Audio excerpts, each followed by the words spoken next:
Welcome to Volga times. నేను గౌరీ. రైతులు ఎంతగానో ఎదురుచూస్తున్న రైతు బంధు సంబంధించి అయితే ప్రభుత్వం ఎటువంటి ఊసు చెప్పట్లేదు. మున్సిపల్ ఎన్నికల సందర్భంలో ముఖ్యమంత్రి వేదిక సాక్షిగా చెప్పారు, ఖచ్చితంగా ఈ మున్సిపల్ ఎన్నికల్లో మేము రైతు బంధు ఇస్తాము, రైతులకు అండగా ఉంటాము అని. కానీ ఎన్నికలు గడిచి నెల రోజులు దాటినా సరే ఇంతవరకు రైతు బంధుకు సంబంధించి ఎటువంటి సమాచారమో ఇవ్వట్లేదు.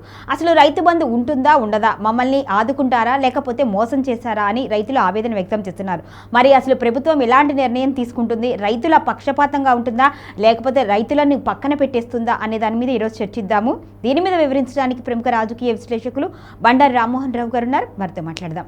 నమస్తే సార్. సో రైతు బంధుకు సంబంధించి కాంగ్రెస్ ప్రభుత్వం ఎలాంటి నిర్ణయం తీసుకోబోతుంది? అసలు ఆ హామీతోనే ముఖ్యంగా 6 గ్యారెంటీల్లో ఒకటైన రైతు బంధుకు సంబంధించే ప్రభుత్వాన్ని ఫామ్ చేసింది కాంగ్రెస్. మరి ఇప్పుడు ప్రభుత్వం రైతులని విస్మరిస్తుంది, అసలు రైతులను పట్టించుకోకుండా ఉంటుంది. మరి ఏం చేయబోతుంది రైతు బంధుకు సంబంధించి సార్? ఎప్పుడైనా ఏ ప్రజలైనా సరే పెడతానంటే ఆశ, కొడతానంటే భయం ఉంటుంటుంది. కొడతానంటే పారిపోతారు, పెడతానంటే దగ్గరికి వచ్చి చేస్తారు ఎవరైనా. కనుక మీరు అన్నట్టు 6 గ్యారంటీల్లో ఒక గ్యారంటీలో మొత్తం రైతు గ్యారంటీ, రైతుల గ్యారంటీ 5. ఒక రైతు బంధు, రైతు భరోసా చేస్తే ఒకటే కాదు, ఆ రైతులకు 5 గ్యారంటీలు ఇచ్చింది. మళ్ళీ 6 గ్యారంటీలు సబ్ గ్యారంటీలు ఉన్నాయి కదా. ఉదాహరణకు రైతు బంధు ఏంటి, కేసీఆర్ వేసేది 2 పంటలకే 5,000 కదా, మేము 3 పంటలకి వేస్తాం, 15,000 చేస్తాం అన్నారు. రైతు బంధు కాదు, రైతు భరోసాగా మారుస్తాం.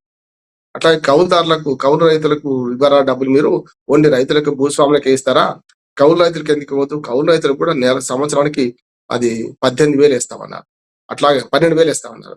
అట్లాగే మనకు రైతు కూలీలు ఉంటారు కదా, వాళ్ళ సంగతి ఏంది, వాళ్ళకి ఇవ్వరా అని సంవత్సరానికి 18,000 వాళ్ళకు, 18,000 రైతు కూలీలకు, రైతు కౌలు రైతులకు 12,000 రూపాయలు సంవత్సరానికి గుండు గుత్తగా వేస్తామని చెప్పారు. ఈ 3 ప్రధానమైన హామీలు. ఒక రకంగా చెప్పాలంటే అంతకుముందైనా ఇప్పుడు ప్రజలకు ఏమనిపించిందంటే, కేసీఆర్ గారు ఉన్నప్పుడు రైతు బంధు కేవలం 5,000 2 సార్లు పడుతున్నాయి, 10,000 కదా, 15,000 ఇస్తా అంటున్నారు, పెడతానంటే ఆశపడ్డారు కదా, ఓట్లేశారు, బుద్ధేశారు. మరి ఇంకా సమస్య లేదు అంటే రైతు కూలీలు వేశారు. ఒక్క రైతులు అంటే భూస్వాములనే కాకుండా, భూమి ఉన్న వాళ్ళని కాకుండా, భూమి లేని ఇద్దరిని కూడా మోసం చేశారు.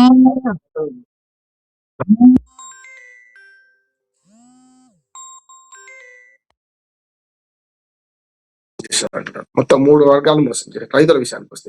సరే మిగతా ఆయన ఉన్నాయి, మహిళలకు ఏం చేశాడు, లేకపోతే మిగతా వర్గాలకు ఇప్పుడు నేను చర్చించను, కానీ ఈ అలవిగా హామీలు ఇచ్చాడు. ఇందులో మొదటి రైతు వచ్చి మాట్లాడదాం. వరంగల్ డిక్లరేషన్ సందర్భంగా రాహుల్ గాంధీ వచ్చి వరంగల్లో పెద్ద ఎత్తున ఈ డిక్లరేషన్ సంతకం చేసి అయిపోయింది. కాకపోతే ఏంటంటే రైతు బంధు మొదలైన సందర్భం అర్థం చేసుకుంటే, వీళ్ళు రైతు భరోసాను, రైతు బంధును ఓటు బంధుగా ఎట్లా మార్చిందో మనకు అర్థమవుతుంది. మొదట్లో ఎప్పుడైతే 2018, 19లో ఆకుపచ్చ పాస్బుక్లు ఇచ్చి ఎప్పుడైతే మనకు ధరణిని ప్రవేశపెట్టినరో, అప్పటి నుంచి ఏం చేశారంటే, ధరణి ప్రవేశపెట్టక ముందే మొట్టమొదటి ఆకుపచ్చ పాస్బుక్లు ఇచ్చుకుంటూ కేసీఆర్ గారు మొదటి విడత 2022లో మన 19లో ఆయన ఏం చేశారంటే 4,000 చొప్పున ఎకరానికి 4,000 2 విడతలు ఇచ్చారు, 8,000. కానీ ఆ తర్వాత 2వ విడత నుంచి 8 నుంచి 10,000 చేసి 5,000 చేసి అట్లా చేశారు. మొత్తం 11 విడతలు క్రమం తప్పకుండా వేశారు వాళ్ళు ఎక్కడా కూడా. అంటే ఉదాహరణకు మనకు ఖరీఫ్ అంటే మేలో మొదలవుతుంది, అంటే పంటలకు విత్తనాలు మన నారు పోసే ముందు. కనుక రోహిణి కార్తీక ముందే మే గాని జూన్ గాని ఏప్రిల్ మే ఈ 2 నెలల్లో ఎప్పుడైనా సరే ఈ 5,000 చొప్పున ఒక పంటకి ఇచ్చారు. తర్వాత డిసెంబర్ కానీ జనవరి కానీ, ఏది మళ్ళీ వేసంగి పంటకు అట్లా మళ్ళీ అది 2వసారి ఇచ్చారు. ఇట్లా 11 విడతల క్రమం తప్పకుండా, ఒక విడత 4,000, 2వ విడత నుంచి 5,000 వేశారు. ఇది మనకు అర్థం కావాలి. మూడోది ఏంటంటే, ఇప్పుడు ఎప్పుడైతే ఎలక్షన్లు వచ్చినాయి 2023లో, వీళ్ళు ఏమన్నారు, 3 సార్లు 5,000 వేస్తారు. సరే బాగానే వేశారు అందరు కూడా. ఈ లోపల ఏంటంటే 12వ విడత విడుదల కన్నా ముందు ఏమైందంటే 2023లో ఈ నిధులను ఆపింది ఏది ఎలక్షన్ కమిషన్, ఇవ్వడానికి వీలు లేదంటే. వీళ్ళు ఏం చేశారు, కోర్టు పోయి నిధులు ఆపడం ఏంది, ఎలక్షన్ల ముందు అంటే ఆన్గోయింగ్ పథకం కదా, ఆన్గోయింగ్ లో ఆపడం ఎందుకు, తప్పనిసరి ఇవ్వాల్సిందే కదా అని అంటే, అప్పుడు ఎలక్షన్ కమిషన్ సరే అన్నది. అనగానే పాపం హరీష్ రావు ఏం చేసిండు, సిద్దిపేటలో పోయి రేపటి నుంచి రైతు బంధు నిధులు పడుతున్నాయి, టకటక చూసుకోండి, వేసుకోండి, లెక్క పెట్టుకోండి అన్నాడు. అది మళ్ళీ ప్రతిపక్షాలు ఫిర్యాదు చేసింది, కాంగ్రెస్ పార్టీ ఆపింది. అప్పుడు ఏమని, రైతు బంధు నిధులు ఇవ్వడానికి వీల్లేదు, ఓట్ల బ్యాంక్ రాజకీయాలకు మార్చుకుంటున్నారని. మళ్ళీ వెంటనే ఇవాళ నిధులకు విడుదలకు అనుమతి ఇచ్చింది, మారేసింది. అది దురదృష్టమైంది. అక్కడి నుంచి మొదలైంది కథ. ఆ విడత 12వ విడత డిసెంబర్లో పడాల్సింది, డిసెంబర్లో పడలేదు. డిసెంబర్ కొత్త ప్రభుత్వం వచ్చింది, 24 జనవరి పోయింది, ఫిబ్రవరి అయింది, మార్చి పోయింది. ఎప్పటిదాకా ఆగింది అంటే, అది ఏప్రిల్లో మళ్ళీ పార్లమెంట్ ఎన్నికలు మేలో ఉంటే ఏప్రిల్ దాకా ఇవ్వలేదు.